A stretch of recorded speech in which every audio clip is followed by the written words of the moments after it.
SER Podcast. En la cadena SER. En calma, en paz. La hora extra. De paz y de encuentro. Con Dani de la Fuente. Quedan pocos sitios como estos. Plasticine, I can bend me into anything you need. Self-assured with the team of writers feeding you the words. Welcome to this party. Parar, desconectar un rato y conversar. En eso consisten las artes, a eso nos invita la cultura, a encontrar esos momentos de paz, de sosiego, de paréntesis, en los que bajarse de la rueda frenética del mundo en el que vivimos, la mayoría, aprender a disfrutar del silencio, atender a realidades distintas, escuchar otras historias. Es lo que pretendemos también en la hora extra. Bienvenidos, bienvenidas a esta fiesta, cantan The Lumineers, a esta conversación. Esa conversación que está al margen del mundo y donde uno aprovecha pues para volver a pensar el mundo, volver a soñar el mundo, volver a realfabetizar el mundo, pensar las relaciones, pensar las cosas, dejarse llevar por una conversación que no tiene un lugar de llegada, no tiene un interés, no tiene un objetivo claro, más allá que el perderse, dejarse perder por las asociaciones de palabras, de cosas. A la fresca es la nueva fábula poética y cómica de Pablo Rosal, Intensita, que ha estrenado en Nave 10 Matadero. 3 personajes que viven en una misma casa y que se conocen cuando salen a tomar el fresco. Un escritor, un albañil y una cocinera. Son 3 filósofos, absolutamente. Yo no los intento justificar a nivel respecto a su trabajo, su preparación vital, universitaria, lo que sea. No. Son 3 filósofos, son 3 poetas, cada uno desde su arquetipo, de su función en el mundo. En A la Fresca no hay un conflicto, son conversaciones absurdas, encuentros a lo largo de un verano en los que los personajes hablan de todo, menos de ellos y de sus problemas, y hablan de nada a la vez. Salgamos para hablar de otra cosa, y este hablar de otra cosa es hablar de la pura imaginación. Y lo que hacen ellos es darle vueltas a la imaginación, y cada vez va creciendo, va floreciendo esta imaginación, y es el único tema.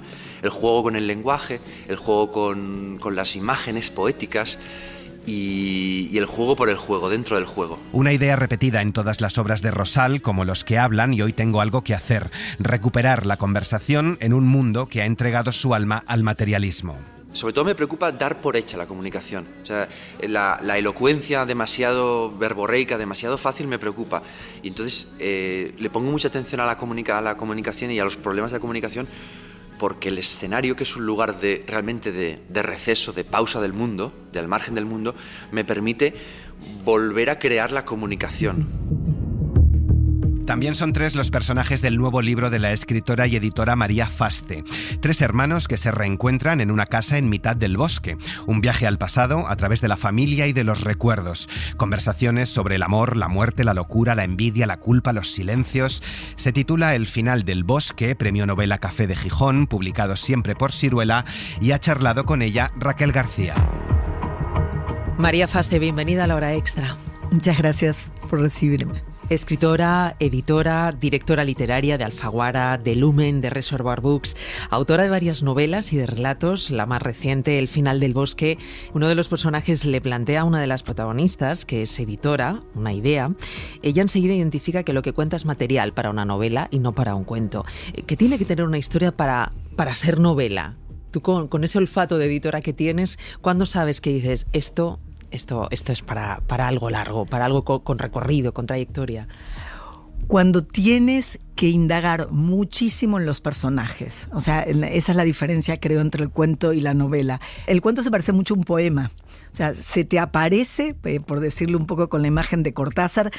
Cortázar dice, yo soy un hombre normal que va a tomar el metro y de pronto un cuento se apodera de mí y me lo tengo que quitar, ¿no? El cuento es así, te viene casi entero y le puedes dar la forma rápidamente en un fin de semana y luego lo corriges y ya lo apartas de ti. La novela es como un viaje, ¿no? Y pongo de ejemplo esta misma novela, ¿no? A mí se me aparecieron esos 3 hermanos en el bosque, un hombre muerto. Evidentemente eso no es un cuento, porque yo tengo que saber quién es ese hombre, qué pasó, qué le pasó a los 3 hermanos, por qué están en ese bosque, de dónde vienen, qué va a pasar.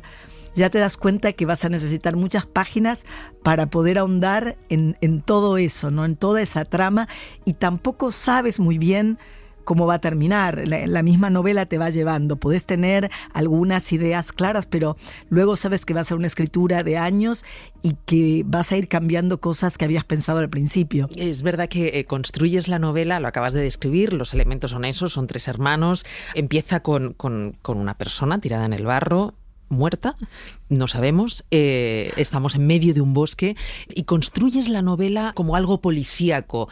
¿Por qué elegiste esa forma de construir la novela? Bueno, yo siempre construyo todas mis historias como si fueran un relato policial, en el sentido de que me interesa mucho que el lector se pegue a la página, y la única manera de que el lector se pegue a la página es que quiera saber qué va a pasar. ¿Qué va a pasar? Ese qué va a pasar, ese misterio, no necesariamente es quién mató al hombre, ¿no? A veces es, bueno, volverán a verse, estarán juntos, se separarán. En todas mis novelas hay historias de amor, ¿no? Entonces, ese mecanismo de literatura policíaca opera en todos mis libros. Pero aquí, tras esa pesadilla que yo quise convertir en novela, lo tenía que llevar a sus últimas consecuencias, porque sí había un crimen, ¿no? Y entonces ahí se dio una dificultad adicional que tienen las novelas negras. Yo publico muchas muy buenas, La novia gitana, Santiago Díaz, y siempre admiro mucho a los escritores de novela negra porque tienen que dar pistas y la resolución tiene que ser al mismo tiempo verosímil. O sea, cuando termina el libro tú tienes que entender que eso puede haber pasado así, pero al mismo tiempo sorprendente. Y bueno, me puse a escribirlo de esa manera. Bueno, hablábamos de esos 3 hermanos, en torno a ellos gira toda esta historia. Son 3 hermanos que se reencuentran en una casa en mitad del bosque, en Argentina, igual que otros se suben a una nave espacial, como escribes en la novela, para viajar al futuro. Estos protagonistas se alojan en esta casa para viajar al pasado. Y dices, el pasado cuanto más lejos está, más nos vuelve. No siempre estamos preparados para hacerlo, para revisitar nuestro pasado, ¿no? No, y de hecho la memoria escribe, la memoria escribe por nosotros, y no sé si te habrá pasado, pero hay hechos de tu vida que los tienes borrados, convenientemente ocultados, que también esa podría ser una imagen y una metáfora de tantas cosas, ¿no? Porque no te conviene enfrentarte a eso, porque lo quieres dejar apartado, no sabes cómo resolverlo, ¿no?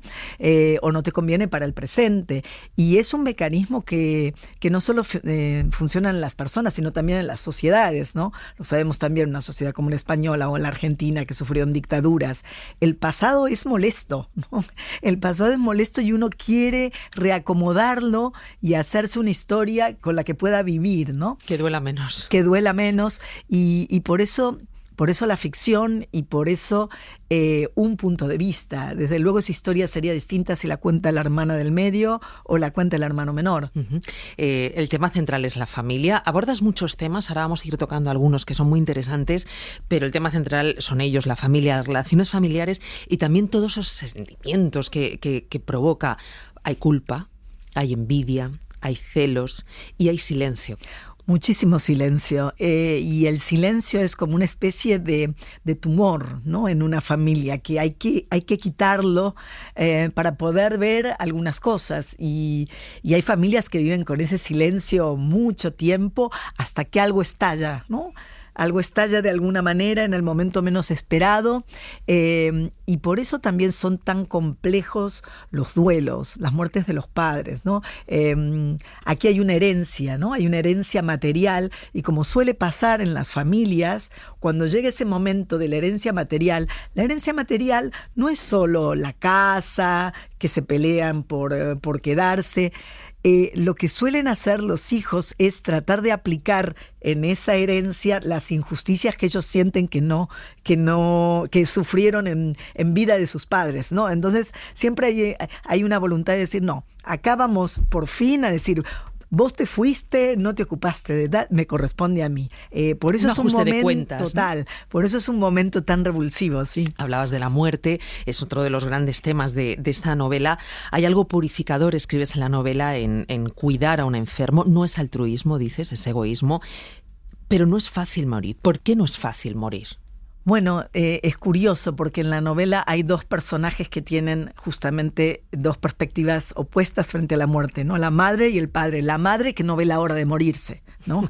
que además es muy religiosa y le dice al médico, por favor, dígale a Jesucito que me lleve. Que me lleve ya. Y tiene la ilusión de que se va a dormir esa siesta y ya no se va a volver a despertar, ¿no? Esa es la madre, todo un prototipo. El padre, en cambio, que además es médico, no se da por vencido y le pregunta al médico qué más puedo hacer. Rayos, quimio, paragüitas, que es una cosa muy extraña que le habían hecho a mi padre. Ahí cogí muchas cosas de la enfermedad de mi padre. Todo, está dispuesto a hacer todo. Y cuando el médico le hace la pregunta clave que es, que a muchos nos habrá pasado, ¿no? Prolongación de vida o calidad de vida, él no lo duda, prolongación de vida. Y creo que estamos rodeados de esas dos variantes, ¿no? Personalmente pienso que la vida es tan sorprendente que mientras hay, bueno, como dice la frase, mientras hay vida hay esperanza, ¿no? Uh-huh. Y a veces pienso, muchas veces, pues cuando esté enferma o sea muy mayor, incluso solo poder mirar el cielo, el color del cielo y cómo va cambiando cada día, pues es una cosa misteriosa y maravillosa de vivir. ¿Cómo abordas todos esos tipos de amor? Por ejemplo, en el caso de las relaciones madre-hijo, de ese amor hacia los hijos, dices que es un amor que reordena el de todos los demás, ¿no? Y luego también es muy interesante la relación que estableces entre Lola y Ernesto, con el sexo y cómo va descubriendo ella, ¿no? Se va descubriendo incluso ella a sí misma. Por supuesto, y por eso también a veces el enamoramiento es algo egoísta, porque lo que queremos es que el otro nos dé una versión de nosotros mismos.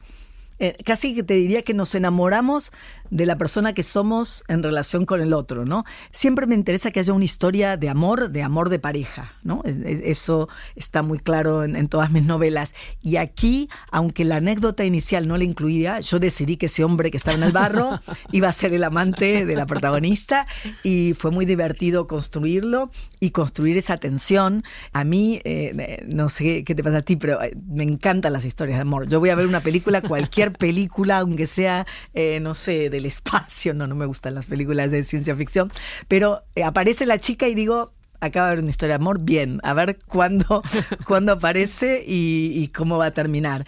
Y los libros que me gustan, la mayoría, pues tienen grandes historias de amor. Me gusta muchísimo, por ejemplo, Annie Ernaux, que es una autora que tuve muy presente cuando escribía la historia de la protagonista con Ernesto, ¿no? Esas historias pasionales, pero sin ningún atisbo de esperanza, me parecen formidables.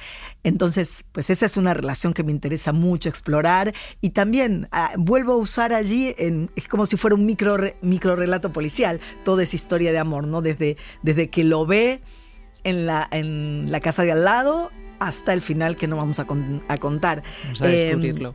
Y luego orbitando alrededor de Lola están sus hermanos, está la madre y el padre, que no están vivos, pero están ahí planeando, y está la mujer del hermano, que tampoco vamos a hacer spoiler, pero que es un personaje clave. No está físicamente en ese bosque, pero está, ¿no? Y bueno, y con todos esos componentes voy armando la trama. El final del bosque también aborda la violencia contra la mujer, una violación, los silencios en torno a ella o la salud mental. Toda la entrevista en nuestra web y en Ser Podcast. La hora extra. La siguiente historia también es la de una familia, hay un duelo y muchas herencias. La escribe y la dirige Lucía Carballal, que hace justo 2 años nos presentaba Los Pálidos, una obra sobre las discusiones de un grupo de guionistas, lo nuevo, lo viejo, el éxito y el fracaso. El año pasado volvió a triunfar con La Fortaleza, una obra sobre la figura de su padre que también hablaba de la familia. Lucía Carballal, bienvenida a La Hora Extra. Muchísimas gracias por invitarme. Lucía estrena ahora con el Centro Dramático Nacional Los Nuestros, una obra que también habla de lo nuevo, de lo viejo, de tradición, de modernidad, de herencias o de triunfar y qué es triunfar en la vida. En Los Nuestros estamos en una casa de Madrid, en el barrio de Chamberí, un buen barrio, por cierto.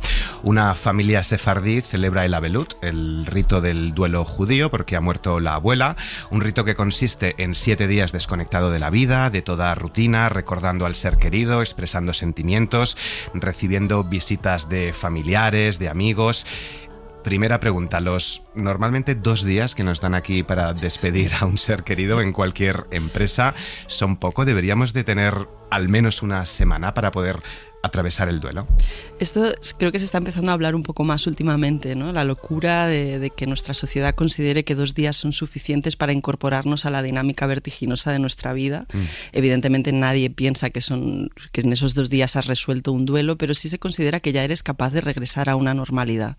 En la obra, en Los Nuestros, se plantea que esta semana ya no es solo que es más un periodo de tiempo más extenso, sino la idea de que esta familia se reúne para que en ese encierro puedan aflorar todas las emociones y todo lo que realmente está sucediendo cuando pasa algo tan fuerte como es la pérdida de una madre. Al final es una excusa narrativa para colocar a los personajes en una situación que puede recordarnos quizá el confinamiento en la época de la pandemia, ¿no? Cuando estábamos encerrados y nos encontrábamos con una versión de nosotros mismos un poco distinta. No solo al confinamiento, a Reina, la hija mayor de la difunta Dinora, estos días de duelo le recuerdan a las familias de antes contando historias en torno al fuego, dice, y al final también, no solo el confinamiento, sino que el cine y el teatro es eso, ¿no? Encerrarnos en un sitio. Ese fuego podría ser esa luz en el escenario o en la pantalla, donde tenemos un tiempo para escucharnos, contar historias. ¿Se está perdiendo también esa tradición?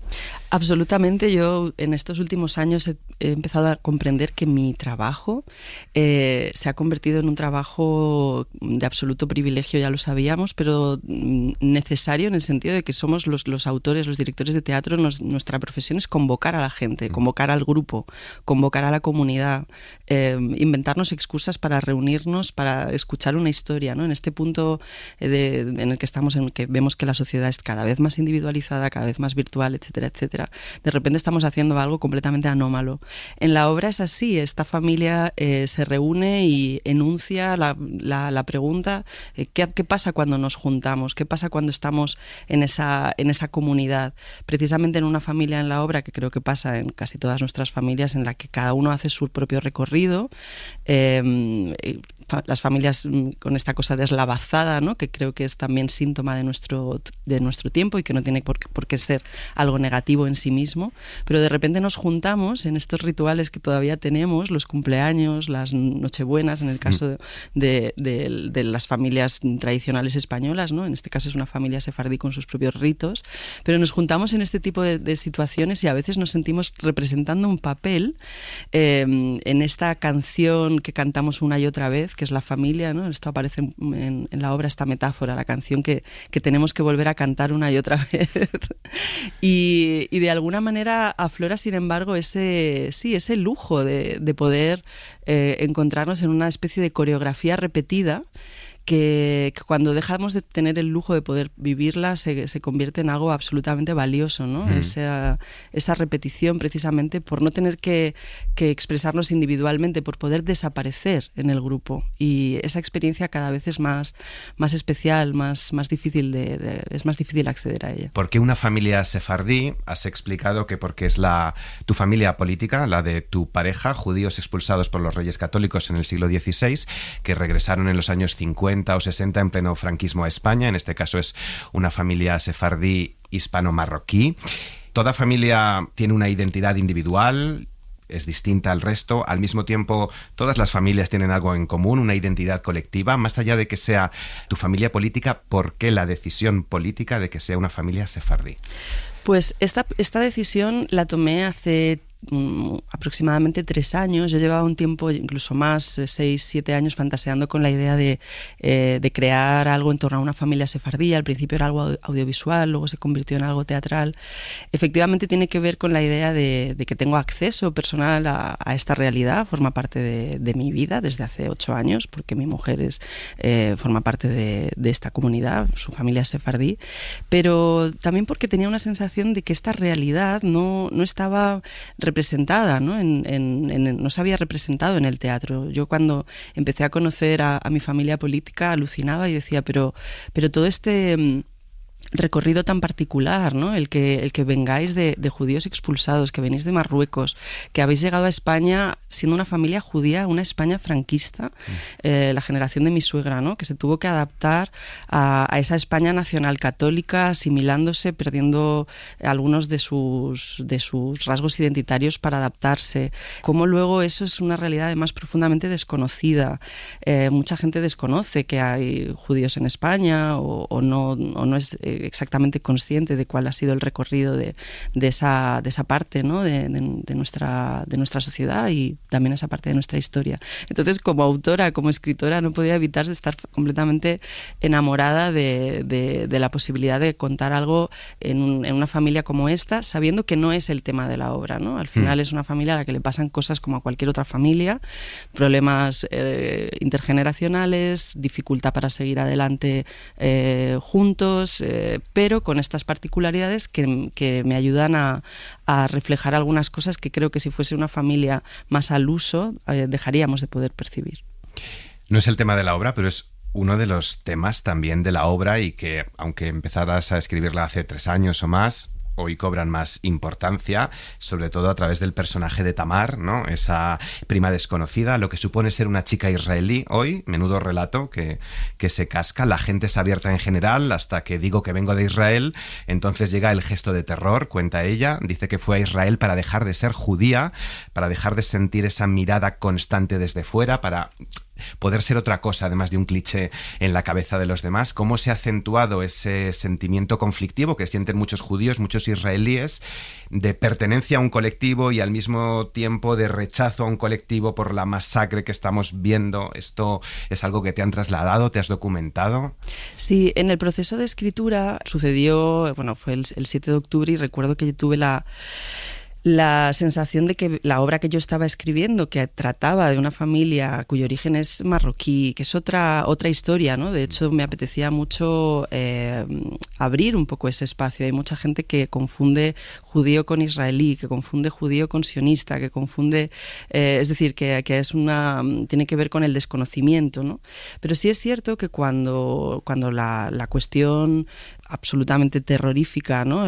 Bélica, de repente estaba en las pantallas, decía, claro, el espectador, ¿cómo se va a poder acercar a esta obra si todo esto está sucediendo de una manera tan como si fuera un incendio, ¿no? O sea, tanto en la realidad como en nuestro corazón, en nuestra cabeza. Entonces fue una decisión dramatúrgica de las más complejas que he tenido que tomar, ¿no? Cómo introducir lo que está sucediendo en la función sin pervertir el sentido de la función, porque no es una función que tenga que ver con esto. Claro. Entonces, directamente. Pero al mismo tiempo es verdad que cualquier familia sefardí, cualquier familia judía, esté donde esté, en Madrid, en Nueva York o en París, tiene evidentemente una relación con lo que está pasando en Israel, y además hay que tener en cuenta que hay una diversidad absoluta, como pasaría con cualquier otro conflicto político. Es decir, hay opiniones de todo tipo, aproximaciones de todo tipo al conflicto, ¿no? Entonces, introduje este personaje de la prima Tamar, que es la prima lejana, dice ella, ¿no? Yo soy la prima lejana, yo vengo de Israel y soy la prima lejana, como si dijera, yo tengo un personaje secundario en esta obra, tengo que estar en esta obra para contar esto. Además, ella hace un discurso de disidencia, ¿no? Ella ha abandonado Israel porque considera insoportable lo que está viviendo allí y regresa a España buscando otra realidad, otra vida. Y sí, recuerdo tomar esa decisión, ¿no? Seguir escribiendo la obra, no tener miedo a contar la historia que tenía que contar, pero al mismo tiempo no obviar que todo esto está sucediendo. Y por supuesto en el proceso de escritura sí, o sea, he viajado, fue mucho tiempo, ¿no? Documentándome, viajé a Marruecos, viajé a Israel, hice entrevistas aquí y allá, y ha sido un periodo de tiempo muy largo en el que he podido construir toda esta panorámica, ¿no? tan diversa y tan compleja. Otro de los que regresa, uno de los grandes protagonistas que regresa a Madrid por unos días para este duelo es Pablo, el hijo de Reina, que vive en Londres, aunque ahora se quiere mudar a Bristol. Viene acompañado de Marina, su prometida, con la que quiere empezar un nuevo proyecto familiar, tener un hijo. Un montón de aristas nos abre este personaje, pero relación materno-filial en este caso, después de haber abordado la relación paterno-filial en la anterior obra. ¿Cómo es la relación entre Reina y Pablo? ¿Qué se cuentan? ¿Cómo se lo cuentan? ¿Y qué diferencias hay en su relación con Marina, que también se cuentan muchas cosas? Sí, esto tiene algo que ver con La Fortaleza, mi obra anterior, porque en La Fortaleza hablaba era muy, como decías, ¿no?, muy autobiográfica, hablaba de cómo la figura de mi padre me había marcado y había sido... para mí durante tantos años, bueno, en muchos sentidos una especie de losa, ¿no? Yo creo que mucha gente puede identificarse con esto. Y sin embargo, al terminar La Fortaleza pensé, vale, la siguiente pregunta es ¿y ahora qué? O sea, una vez ya has dicho, vale, tengo toda esta carga, he tenido estas dificultades, en mi caso, pues por haber tenido un padre completamente ausente, etcétera, eso es lo que se contaba en la función. ¿Cómo afronto yo ahora lo que viene? Tengo 40 años, si yo quiero formar una familia voy a tener esta referencia de haber tenido un padre que no estuvo, hasta qué punto eso me afecta o no ante la idea de tener hijos, y a partir de esas preguntas nacen los nuestros como si fuese una continuación, ¿no? ¿y ahora qué? Estos personajes, Pablo y Reina, madre e hijo, están atrapados también en el vínculo que han tenido, en cómo ella sintió que la llegada de su hijo de alguna manera le hizo terminar su juventud antes de tiempo, y cómo ese pequeño rencor que nunca se menciona en la función, pero que está, y que además interpretado maravillosamente por Mona Martínez y Miki Esparvé, ¿no? Cómo eso afecta al personaje de Pablo a la hora de plantearse él mismo ser padre, a pesar de que le pueda avergonzar que su madre todavía tenga esta influencia sobre él. Pero bueno, creo que hacerse mayor también es hacer las paces con la idea de que nuestros padres nos han marcado en muchos sentidos hasta el final, ¿no? Por mucho que podamos cambiar, mejorar, creo que esa liberación absoluta del folio en blanco, empezar de cero, como si hubiésemos nacido de la nada por generación espontánea, ¿no? Creo que cada vez es más difícil sostener que no estamos marcados para siempre. O sea, estamos marcados para siempre. Yo creo eso de empezar un nuevo story, como dicen. Un nuevo story. Yo creo que podemos cambiar, por supuesto, muchísimo. De hecho, es lo más divertido de la vida, el proyecto de cambiar. Y hay tantas cosas que podemos cambiar, de las que nos podemos liberar. Pero también creo que como decía, ¿no?, este punto cero absoluto es una fantasía. Y eso es lo que la familia nos recuerda siempre. Queremos construir la familia elegida con nuestros amigos, diseñarla a nuestro antojo como si fuese una casa que amueblamos de cero, ¿no? Y la familia siempre está ahí para recordarnos, bueno, vienes de algún sitio, la lengua que aprendes la primera, la lengua materna, ¿no? Que es cómo te relacionas, cómo ves el mundo. Luego puedes aprender otros idiomas y ser políglota y relacionarte de otras maneras contigo mismo y con los demás, pero esa lengua materna siempre la hablarás, ¿no? ¿Y cuál es el rol o cuál es la mirada que juega ahí Marina? Que claro, llega de nuevas a esta familia, a este universo distinto, ¿no?, a priori, el suyo. Ella tiene un monólogo al final de la obra en el que habla de cómo construir una familia, cómo construir cualquier otra cosa, una profesión o cualquier proyecto, ¿no? Una amistad, lo que sea, requiere renunciar a otras cosas. Me gusta la idea de ver a Marina como un personaje que quizá enuncia algo que de entrada nos puede resultar un poco conservador, pero que quizá ahora es revolucionario. En este momento en el que todo es tan accesible, en el que pensamos que tenemos derecho a vivir todo, que queremos ser todo, que queremos desarrollar todas las facetas de nosotros mismos, y a veces nos disolvemos en esta infinidad de posibilidades y dices, bueno, pero así ¿cómo construimos algo, no? Si no decimos que no a nada. Y este es el gran mensaje que trae este personaje, ¿no? El decir, bueno, yo vengo aquí a construir una familia contigo y a recordarte que eso era lo que querías, así que volvamos a casa y vamos a ello. ¿Y cómo construir algo cuando nos cansamos enseguida de lo que hemos construido, ¿no? Porque una de las preguntas que también le hace Marina a Pablo es, ¿no estás cansado de la droga de lo nuevo? Hostia, es muy cara esa droga y arrasa con todo, lo impide todo, nos devuelve a la intemperie una y otra vez, una intemperie total. ¿Cuál es la reflexión aquí en este mundo acelerado donde todo caduca y todo se hace viejo enseguida? Es que por eso, volviendo a la familia representa ese largo plazo, ¿no? O sea, el mayor largo plazo, independientemente de que rompas una relación con tus padres, por ejemplo, van a acompañarte toda la vida. O sea, el día que te digan tu madre ha muerto, tu padre ha muerto, aunque lleves 20 años sin hablar con él, esa herida va a ser tremenda. Es absolutamente mentira que podamos quitarnos ese vínculo de encima, ¿no? Entonces, precisamente ese largo plazo que representa la familia nos resulta un reto tan grande ahora, Yo creo que una de las profesiones del futuro van a ser los terapeutas de las relaciones de largo recorrido, ya sean laborales, ¿no? Los negocios familiares, los matrimonios de 20, 30, 40 años, ¿no?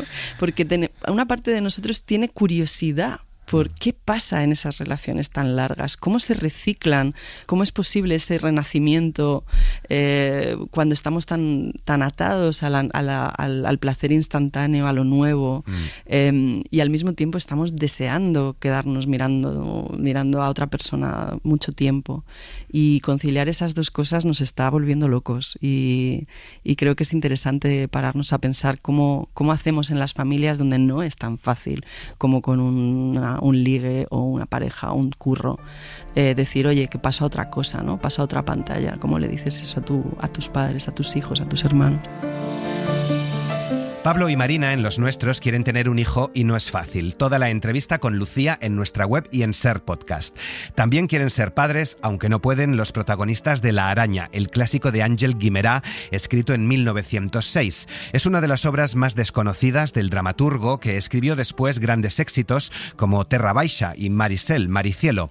Es la primera vez que La Araña, un texto sobre infertilidad, desamor y engaños en la pareja, llega a la Sala Grande del Teatre Nacional de Cataluña.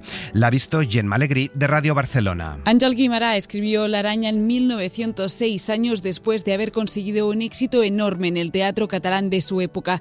Una historia, una tragedia sobre una pareja que no puede tener hijos.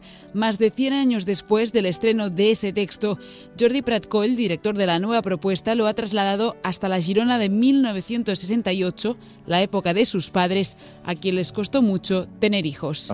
Mis padres, como los protagonistas de la obra, tardaron mucho en tener hijos por problemas de útero de mi madre. Plantearon incluso no tener hijos. Entre otros guiños autobiográficos, el director también ha incluido el oficio familiar, el de comerciantes, y los nombres reales de su padre y su madre, Miquel y Rosa, los de los protagonistas de la obra. Una obra sobre la infertilidad, el deseo y aquello que no se puede conseguir. Es una obsesión. Él entra en un circuito de que quiere tener ese hijo, lo necesita, y todo lo que no pueda conseguir le hará estar mal con ella. Y hay todo un giro en la historia tan bonita de amor que tienen al principio. Todo se transforma. Albert Ausaller interpreta el personaje de Miquel. Normalmente el deseo de ser madre lo tenemos muy relacionado con los personajes femeninos, pero en esta obra, escrita en 1908, el deseo es más de él que de ella. Y Mima Riera, el de Rosa. Ambos actores, así como el resto del reparto, conocieron a los padres del director para poder construir mejor los personajes. Una construcción, la de la historia, para la que también necesitaron impregnarse de una época, finales de los 60, y de un acento, el gironí. Lo explicaba la actriz Paula Amalia durante la presentación de la obra. Al mismo tiempo, también rescatamos palabras que yo prácticamente desconocía. De hecho, mi personaje es el único que viene de Barcelona. El resto, todos, hablan en gironí. La Araña se puede ver en Barcelona hasta el 9 de marzo y después empezará una gira por más de 15 escenarios distintos, en parte para celebrar el año Guimerà. La hora extra. Sobre la dificultad de engendrar, les recomendamos un ensayo, Querida desconocida, escrito por la periodista Julia Bertrán y publicado a finales del año pasado por Libros del Cao. El deseo maternal le estalló en la cara de forma inesperada, dice, y descubrió que era demasiado tarde, su cuerpo era un desierto. Julia emprendió un camino, el de la reproducción asistida, y un duelo, el genético. Ha conversado con ella Marina Fernández.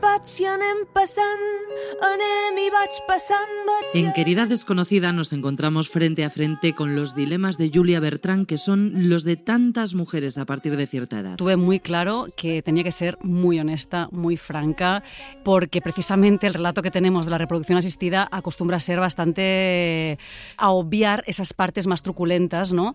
Que creo que precisamente son los dilemas que tenemos que poner sobre la mesa para poder hablarlo, para poder llegar a un lugar constructivo. Dilemas incómodos. ¿De verdad no quiero ser madre? ¿O existe cierta presión capitalista para que que rechacemos y retrasemos la maternidad. Voy a tener que estirar de este hilo y ver qué mecanismos sociales, culturales existen para que rechacemos la maternidad, que también hay este relato de las clínicas, ¿no? De este rato de facilidad reproductiva que les conviene también a las clínicas, ¿no? El que pensemos que, aunque tengamos 30 y largos, 40, pues de alguna manera u otra la ciencia ha avanzado tanto que vamos a poder conseguir ese embarazo y ese parto, ¿no? Pero no es fácil ni es barato, y aparecen nuevos dilemas para la autora cuando tiene que acudir a óvulos donados para seguir su proceso. Quiero tanto ser madre como para participar de la mercantilización de la reproducción, como para comprar un hijo, como se pregunta a Julia Bertrand. Y sobre todo al inicio, cuando era muy pequeño, June sí que me acompañaba en momentos muy íntimos, de dar el pecho, y de repente, ¡pam!, aparecía y pensaba, es que hay una mujer ahí que es la madre de June. Es el duelo genético, que la autora plasma también en sus dibujos, las viñetas que acompañan al texto y que nos despiertan a veces una sonrisa y otras una sensación de desasosiego. Como un pinchazo y un hijo mío, no eres del todo hijo mío, ¿no? Y cuando lo plasmas ahí con el gesto más artesanal y con el dibujo es como una vía para poder preguntármelo más de cara, ¿no? Es un libro a caballo entre una autobiografía, un ensayo feminista y una guía llena de información no siempre fácil de encontrar sobre la reproducción asistida. Por eso Julia Bertrand consigue que la lectora sienta que ella es la querida desconocida a la que se dirige este título que Libros del Cao edita en español, aunque en realidad la querida desconocida sea otra. Pero para saber quién, lo mejor es leer. Terminamos en el Teatro de la Abadía de Madrid, donde vamos a empezar la semana que viene el próximo episodio de La Hora Extra. Hemos reivindicado en lo que llevamos de 2025 a grandes escritoras del siglo pasado, como Carmen Martín Gaite, Luisa Carnés, y hoy es el turno de Carmen Conde. El sillón K es el que ocupó en la Real Academia la escritora en 1978, y el sillón K es una obra dedicada a Carmen Conde, que en 1935 comenzó una relación epistolar unidireccional con la escritora neozelandesa Katherine Mansfield, fallecida 12 años atrás. Cartas, diarios, poesía, teatro, danza en español e inglés con Laura Piñero. Paula Paz, directora artística del Teatro Cervantes de Londres, se encontró de casualidad en una librería con un libro de Carmen Conde muy particular, Cartas a Katherine Mansfield, que, como su nombre indica, recoge una serie de cartas que la cartagenera imaginó escribir a la neozelandesa Katherine Mansfield, fallecida 12 años antes por tuberculosis y con solo 35 años.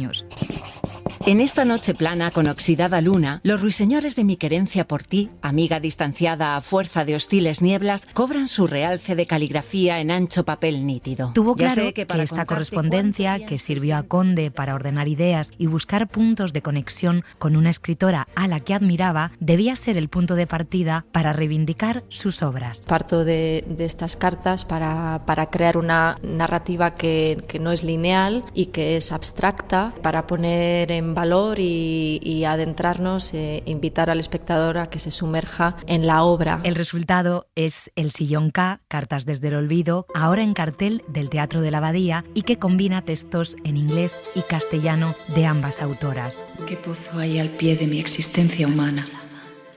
Es y puede ser esta, mi querida Amanda. Recordar a los rezagados que las manos son te quieren siempre tocarnos Una hermosa y nueva palabra. Manuela Velasco encarna a Carmen Conde y destaca la necesidad de profundizar en la figura y obra de la autora más allá del titular. Sobre todo me enfrento a un enfado grande conmigo misma, con el sistema educativo, con quien nos ha contado la historia y cómo nos la han contado. Quiero que no nos quedemos en el dato, pero lo importante es la obra de las dos. De hecho, Carmen Conde lo dice, la obra, Katherine Impaciente no la descuidas nunca.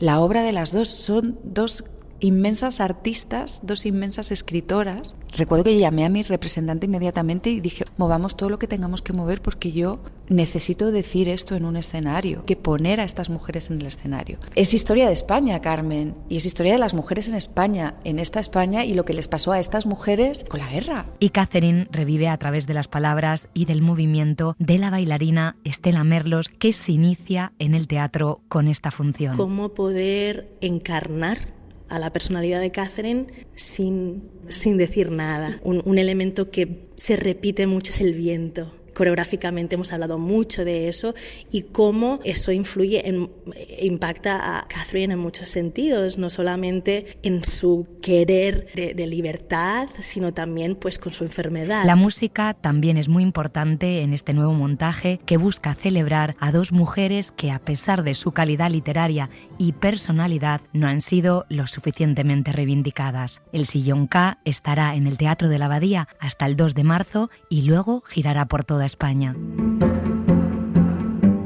Laura es nuestra experta en relaciones epistolares, responsable de Cartagrafías, ese espacio maravilloso en La Ventana y que ha cobrado entidad propia. Laura ha conversado hace unas semanas con Susana Fortes, la escritora que hace 3 años nos presentaba en La Hora Extra Nada que perder, un thriller rural. Fortes acaba de publicar con la editorial Espasa Solo un día más, un libro que recrea la historia de amor entre el escritor Albert Camus y la actriz gallega María Casares en París. La novela nace a raíz de que la escritora leyera sus cartas compartidas, una correspondencia que no solo pone voz a su relación, también a una de las épocas más convulsas de la historia del siglo XX. El libro es, a su vez, una reivindicación de la figura de María Casares. Es que, fíjate, yo creo que para ellos escribirse era una forma de tocarse, de mantener el deseo, de mantener el contacto, mantener la proximidad. Vivían pendientes del correo postal, de los carteros. Y cuando te encuentras con un material que dices, tengo oro entre las manos, o sea, porque esto es el final de la Segunda Guerra Mundial, es la liberación de París, la batalla de Argel después, el principio de la Guerra Fría, que ellos son un escritorazo como Albert Camus, pero ella quizás más desconocida, fíjate, a pesar de ser española, y es una mujer que es mucho más que la amante de Camus. Es la gran musa del teatro francés, Legión de Honor, una actriz que empezaba en el cine con Cocteau, con Marcel Carné. Lo que pasa que en España estaba totalmente tapada, silenciada, censurada, ¿no? Toda la entrevista de Laura Piñero a Susana Fortes en nuestra web y redes sociales.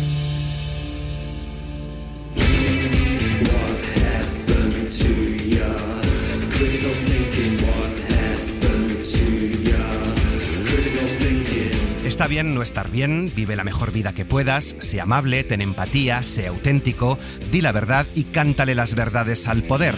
It's okay to not be okay. Live your best life. Be kind. Have some empathy. Speak truth to power. It's your lived experience. Be your authentic self. No pierdas tu pensamiento crítico.